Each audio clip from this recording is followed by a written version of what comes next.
इस वीडियो को लाइक करें, हमारे चैनल को सब्सक्राइब कर बेल आइकन जरूर प्रेस करें हमारी लेटेस्ट वीडियो सबसे पहले देखने के लिए। आजकल तो शराब का भी बहुत दौर दौरा चला है। फिल्मों में शराब की तशहीर हो रही है, सीरियलों में शराब की तशहीर हो रही है।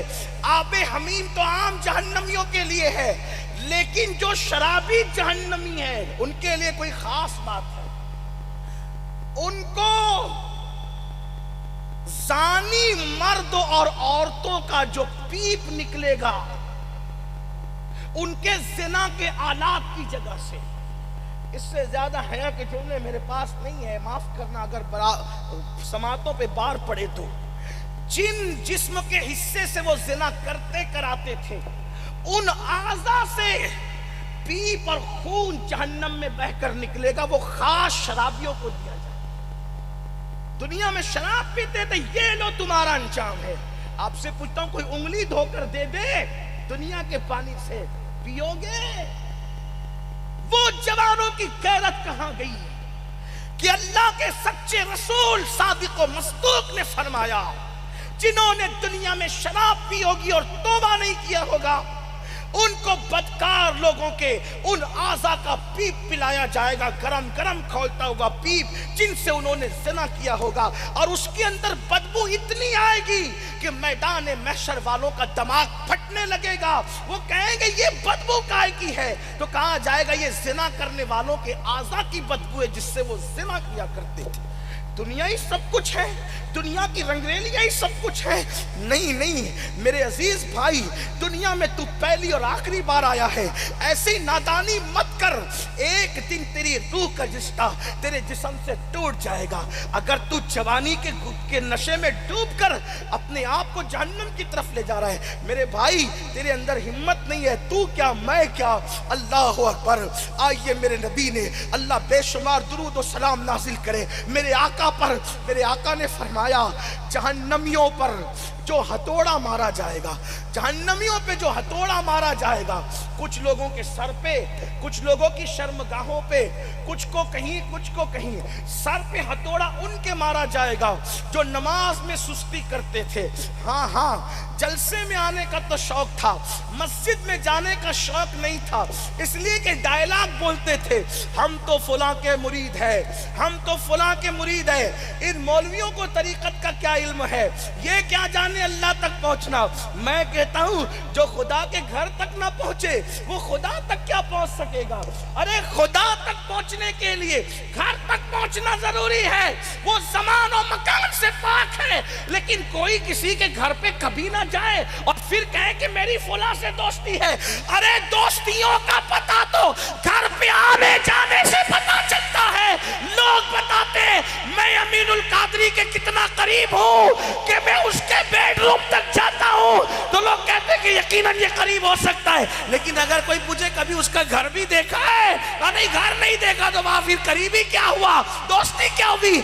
आप मुझे बताएं, जो जितना घर आता जाता है उसका ताल्लुक उतना ज्यादा मजबूत होता है।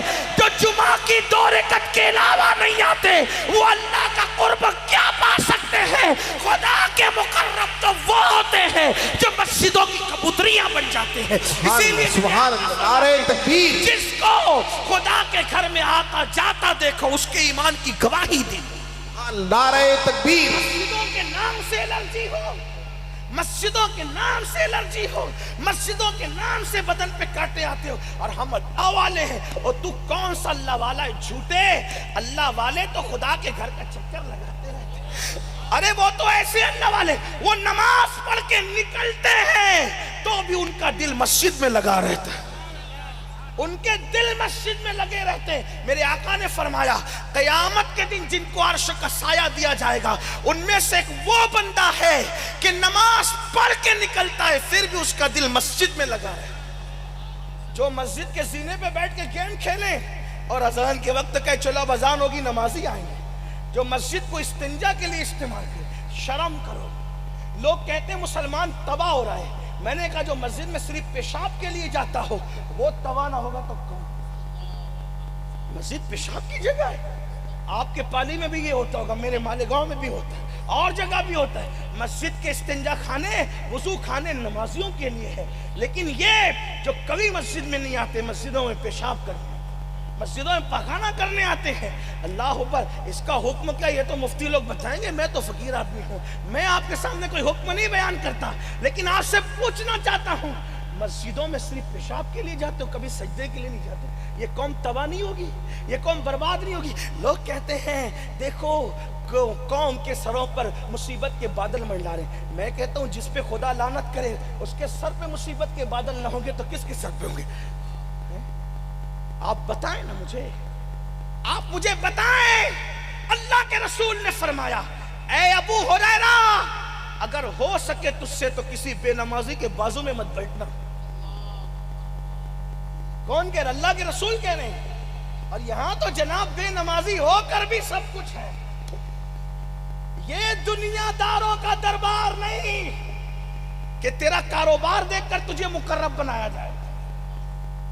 ये दुनियादार लोग जिनकी नजर जेब पे होती है उनकी बारगाह नहीं कि तेरे चेहरे की सफेद चमड़ी देख करके तुझे मुकर्रब बनाया जाए। नहीं, वहां तो ना अरबी देखा जाता है ना अजमी देखा जाता है, वहां तो ईमान के बाद अमल देखा, तकवा देखा जाता है। इन्ना अक्रमकुम इंदल्लाहि अत्काकुम।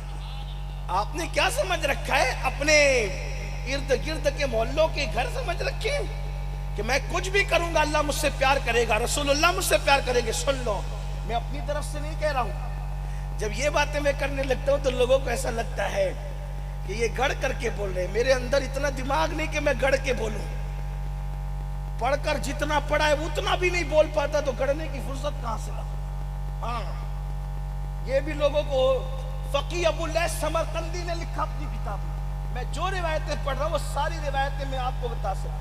और आजकल तो मैं पीडीएफ में लेके चलता हूँ, इसलिए कि मुझे पता है कि मेरी गुफ्तगू कुछ लोग सुनने आते हैं, कुछ सूंघने आते हैं, तो सूंघने वालों को भी मैं चारा पेश कर सकता हूँ। कोई तकलीफ की बात मुझे नहीं है, मेरी जिम्मेदारी है, तो बताऊंगा आपको।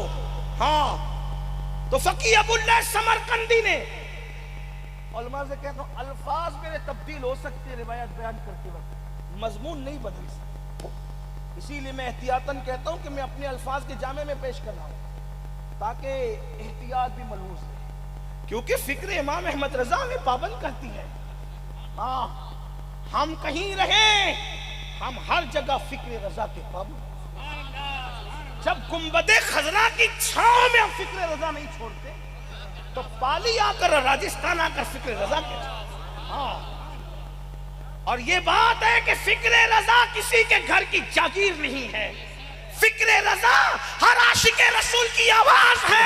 और फिक्र रजा ये है, उन्हें जाना, उन्हें माना, न रखा गैर से काम।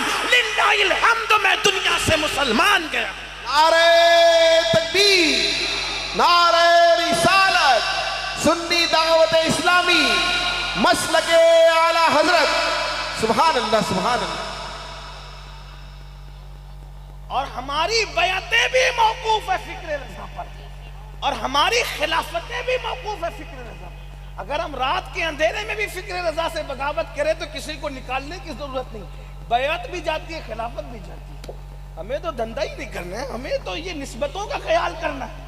अगर कादरी बन के जाना है तो हमारे मुर्शिदों ने हमें पाबंद किया फिक्र रजा।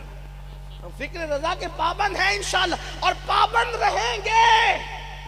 अगर पाली वाले कुछ बच्चों को जो स्कूल कॉलेज में पढ़कर थोड़ा हम पर शक करते हैं कि हम फिक्र रजा के पाबंद नहीं है, तो मैं कहता हूँ मेरे पाली के भाइयों, कयामत में देख लेना ना, कुदरत खोल देगी कौन फिक्र रजा के साथ वफा करता था, कौन फिक्र रजा के साथ तिजारत करता।